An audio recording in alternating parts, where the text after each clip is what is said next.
need to do a mic check? Do you need mic check at all? Good morning, my name is Dr. Valerie Hennings. We're good? Okay.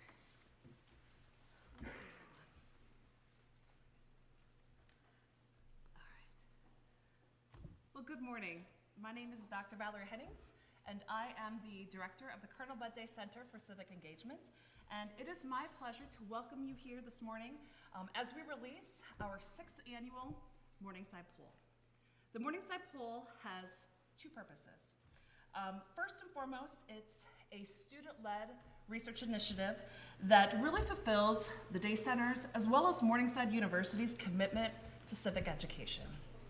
The second purpose is the Morningside Poll is an example of how learning through experience matters, and it can really provide an invaluable opportunity for students to be civically engaged in ways that benefit the community. Good morning. My name is Garrett Arbuckle. I'm a senior research fellow with the Colonel Bud Day Center for Civic Engagement. The Morningside Poll is a student-led research initiative that is put on through the Day Center of Civic Engagement with the purpose of gauging Iowan adults' thoughts and opinions on policy issues, performance of elected officials, and current events. We asked two different types of questions in the poll. We asked two open-ended questions as well as two closed-ended questions. This year, we collected a total of 600 responses. The method of collecting these responses is a random digit dialing process through the polling firm Dynata, with both cell phone and landline interviews. This year, we had a total of 240 landline interviews completed and 360 cell phone interviews completed, within a one-week time frame of February 13th through February 20th. With me here today are other research fellows who are eager to share the results of the poll with you. We asked all respondents what they believe to be the most important issue facing the United States today. First, we had inflation and other economic issues as the most important problem facing the United States. 15% of our respondents identified these. Political polarization was number 2 at 13%. Last year, 7% of our respondents identified political polarization as the most important problem facing the U.S.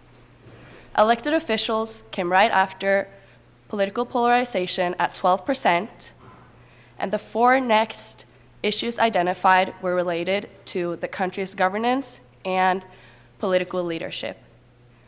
Pivoting to a statewide level, Iowans believe the biggest issue facing Iowa today is education, with 18% of respondents agreeing. Notably, this is a 2-fold increase from last year's poll. Moreover, last year's number 1 category, the economy and inflation, was displaced to a 3rd spot. Elected officials, the top issue in 2021, retained its 2nd place seat from 2022. The top issues in Iowa may fluctuate, but remain relatively the same. Concerning effects, school choice and other educational measures have taken the forefront of Iowa state legislation this session and may help explain education's bump. In January of this year, Governor Kim Reynolds signed an education bill that allocates $345 million annually once fully phased in to allow Iowa families access to public funding to pay for private school tuition. This is also known as a school voucher. This is a hot-button issue in Iowa politics, as well as a broad discussion nationally. As such, we asked Iowans their level of support for this law signed by Governor Kim Reynolds. Our 2023 result found that out of all respondents, 52% of them opposed or strongly opposed the voucher program. When split by party, we found that 86% of Democrats oppose or strongly oppose this bill, while 63% of Republicans favor or strongly favor. Last year, the Supreme Court ruled to overturn the 1973 Roe v. Wade ruling, which protected abortion as a federal right. And we asked Iowans' opinion on how they viewed the finalized court decision. This is the first time we are able to gauge this opinion since the overturn. We are able to observe that out of all the respondents, 58% strongly oppose or oppose the Roe v. Wade overturning. As expected, our results reflect clear partisan differences on the issue. Democrats strongly oppose or oppose the overturn at 89%, and Republicans strongly favor or favor the overturn at 65%. It is important to note that no party in something else categories also strongly oppose or oppose the bill. with the no party respondents being 61%, and the respondents identifying with something else at 47%. In this year's survey, we asked Iowans how much they trust the healthcare system to provide current and accurate information to their patients. 14% responded they do not, while 84% responded that they do. As a healthcare professional, I was surprised by the respondents and expecting more to say they do not trust healthcare professionals based off of personal experience and conversation with patients. It's reassuring to hear that over 80% of Iowans trust their healthcare professionals to provide accurate information to their patients. Continuing on the topic of healthcare, we also looked into feeling towards Iowa's recent legislation towards restricting healthcare providers from providing gender transition care towards minors. This is important because states all across the country have introduced very similar legislation, including the recent passage of House Bill 1080 in South Dakota. Our poll found that 51% of Iowans either oppose or strongly oppose this legislation. And when examining the favorability among different age groups, we found that younger folks tend to express more opposition towards the restrictions than older respondents. As a state, Iowa ranks first in 17 agricultural categories based on 2020 USDA statistics. The poll conducted aimed to better understand Iowans' attitudes and behaviors regarding the sustainability of agriculture. Our findings show that 56% of people surveyed said that practices used are fair to good, while only 6% of respondents rated it excellent. This suggests that Iowa and the United States have room to grow agricultural practices in the future regarding sustainability. Another question we asked about was people's financial situation. Given that many people saw inflation and economic issues as being the most important issue facing America today, it is no surprise that inflation was also the most influential factor in people's financial situation across both parties, age, education, and income, as around 48% of respondents across these categories reported this. However, despite the fact that inflation is the most important factor, the most influential factor in determining people's financial situation, 29% of respondents across almost every category said that their financial situation is neither worse nor better as compared to 5 years ago. Last month, we experienced a school shooting in Des Moines, Iowa that resulted in 2 fatalities. Unfortunately, we've had multiple cases of gun violence in 2023, and gun policy remains at the forefront of minds of many in our country. In this year's poll, we asked respondents, how satisfied are you with the United States' current laws regarding firearms? We found that 35% of respondents were either satisfied or completely satisfied, whereas 44% of respondents were either dissatisfied or completely dissatisfied with our current laws regarding firearms. Interestingly, older respondents expressed more dissatisfaction with our current laws compared to younger respondents. Whereas Ellie focused generally on current laws with firearms, we wanted to look even further into gun policy, specifically into the restrictions regarding purchasing of firearms. The question we posed to Iowans concerned whether firearm purchasing laws should be relaxed, kept the same as current laws, or more strict than we have now. Of all respondents, 61% believe that stricter laws are needed when purchasing firearms. This is interesting given the ballot measure this past fall, which amended state constitution in Iowa regarding the Second Amendment. These results suggest that the conversation regarding gun policy will continue. With elected officials being in the top number 3 issues for problems facing Iowans and the United States, we asked Iowans whether they disapprove or approve of their elected officials. In response to this question, when it comes to Governor Kim Reynolds, 50% of Iowans disapprove. In regards to Senator Joni Ernst, 46.5% disapprove. When it comes to Senator Chuck Grassley, 48.7% of Iowans disapprove. Finally, when it comes to President Joe Biden, 55.7% of Iowans disapprove. No elected official had an approval rating reaching 50%.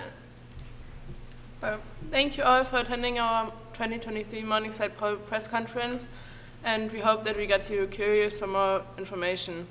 Our full survey can be accessed through morningside.edu, and based on what my peers stated, we hope that you have more questions to ask.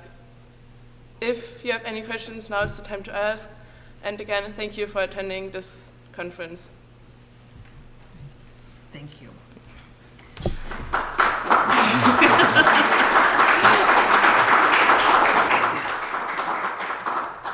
Well, we certainly appreciate the applause, but we're hoping now we get to have a conversation. And as Jill said, the floor is open. Does anyone have any questions for our fellows this year? How do you guys address your own biases when constructing these surveys? I think it's important. We all have a dedication to civic engagement. That's one of the mission statement of Morningside. It's part of our mission statement. And the Colonel Bud Day Center is a nonpartisan center. And so when we all agree to be fellows, we have to realize a little bit that we have to put some of our personal experiences aside and our personal opinions aside and just focus on the numbers, on the data, in order to produce an accurate result of what's happening in Iowa that's not skewing it in any way or creating a narrative in any way, shape, or form. It does get challenging sometimes, especially when you dig into results and then you do have your own opinions. But just knowing that you are being a researcher and you're producing these results for the general public kind of helps ease that burden of your own opinion. We also dedicate a lot of time when making the poll and constructing the questions to ensuring that the questions are as unbiased as possible, and we go through them multiple times to ensure that. Do you guys ever ask the people that do the survey if they feel the survey is biased? When it comes to follow-up with respondents, no, we don't have that sort of feedback loop. However, this is the 6th year that we have conducted the Morningside poll. So something that has been a really important part of that process is learning and revising and thinking about the language that we use, as well as looking at response categories. There are a lot of different things to consider as we're constructing a poll that is based on professional best practices. As I was thinking about your previous question, a lot of our time is spent about language that we use, but also when it comes to open or close-ended questions, what sorts of responses would make the most sense for folks who choose to participate. You mentioned there's about 600 people who responded, is that right? Correct. How many folks did you call to get to that 600? Does anyone remember? 4 times. It takes them roughly 4 times. So 2,400 folks got a phone call regarding the Morningside poll this year between February 13th and 20th. Mm-hmm. And that tends to be the same for both landline as well as cell phones.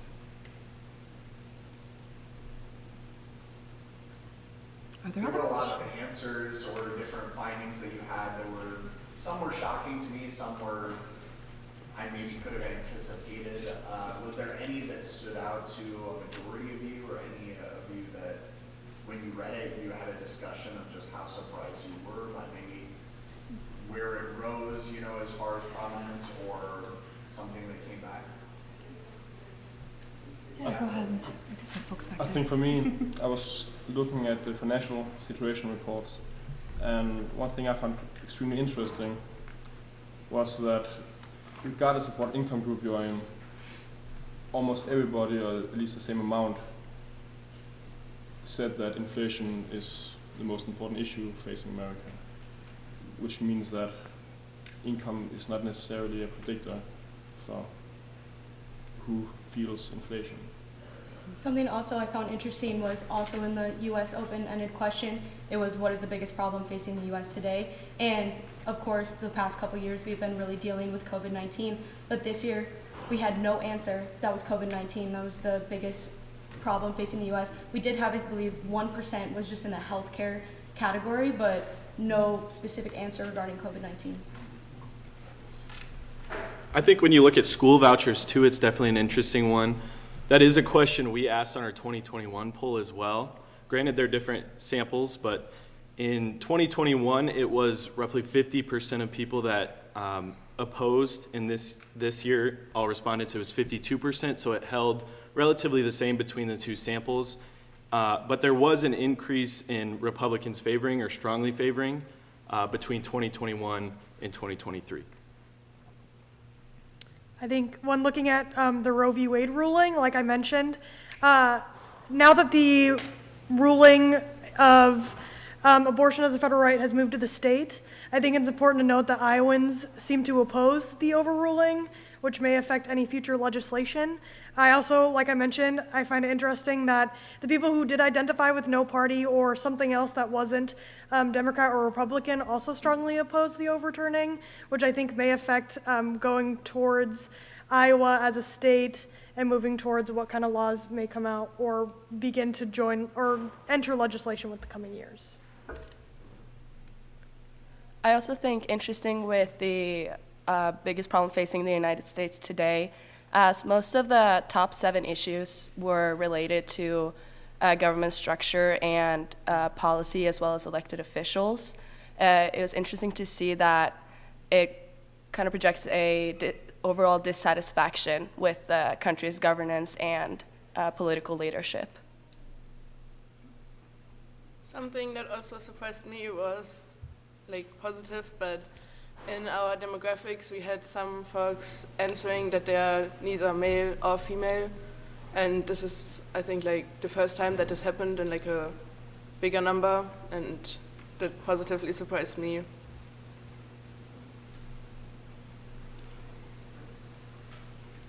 Are there any other questions for our fellows? Well, again, I always have more go ahead. questions. Well, What did you find, and this is again open-ended for anyone that would want to answer, but what did you find most rewarding? Like, why participate in something like this? Why would you want to be a part of this? I found this poll really rewarding because I'm a political science major, and we talk at the 10,000-foot view a lot. We talk about broad theories and everything. This relates those issues down to people and how it affects them. And it sort of brings back our humanity to the situation. How do these actions and these debates affect people on the ground? And I just really enjoy being able to relate it to everyday life.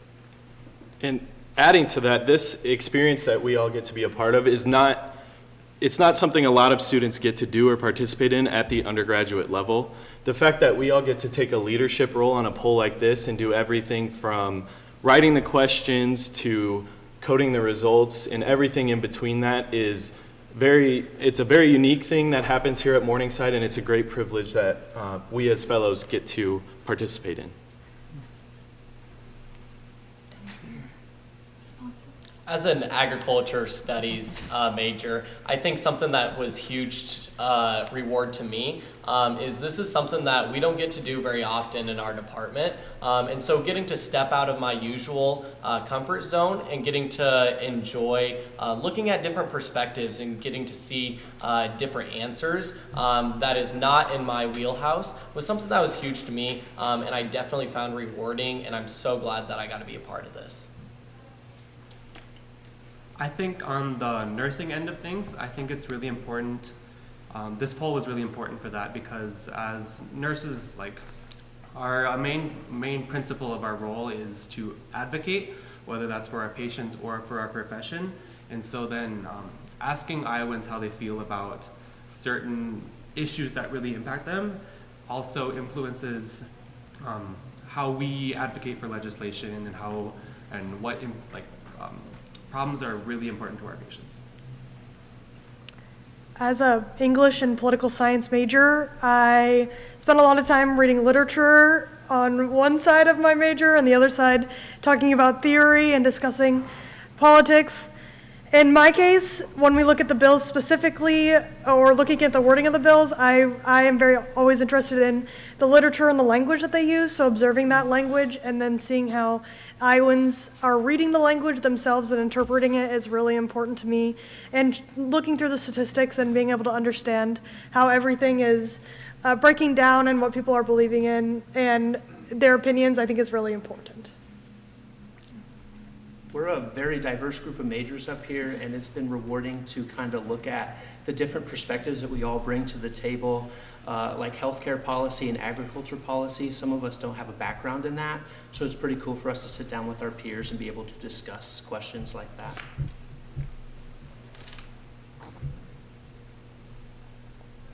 What do you hope is the impact of your work? What do you hope comes from all of this effort that you guys put forth? I think using the information is the most important. We have had conversations about wanting to bring some of this information to our state legislatures. It's also a publicly available resource now that it's posted so that people can use it and they can cite it. It's just good for people to know where Iowa stands and to be able to track kind of all of our polls from the previous years are also posted. So you kind of see the shift in thought processes and in current events and what's going on. Last year was very heavily COVID focused. This year there's different issues that are more prominent. And so you're just able to use the information and see how Iowa changes from year to year and how the thought process changes as well. But mainly that this information is used as a guidance for state legislatures, for candidates, if people that are up and coming down the chute, whatever they want to use this information for, but just that it's mainly a resource for the public. Good. All right, I think that's our cue. Thank you again for your time. We appreciate it.